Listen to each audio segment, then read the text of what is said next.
Finally চলে আসলাম আমরা India Bangladesh border, সামনেই আন্তর্জাতিক সীমানা।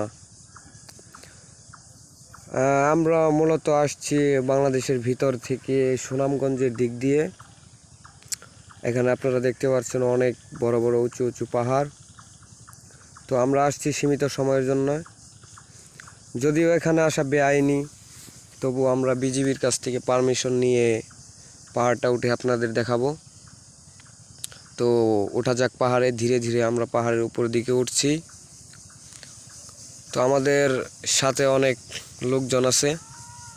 এই যে আপনারা দেখতে পাচ্ছেন যে উঁচু উঁচু পাহাড়, সামনেই যে পাহাড়টা সেটা অধিকাংশই ভারতের অধীনে পড়েছে, তো বাংলাদেশের সাইটে অনেক কম পড়েছে।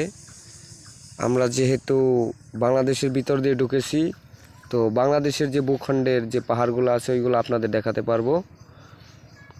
তো দেখে যান আপনারা, অনেক সুন্দর, অনেক অসাম ভাই, দেখার মতো একটি জায়গা।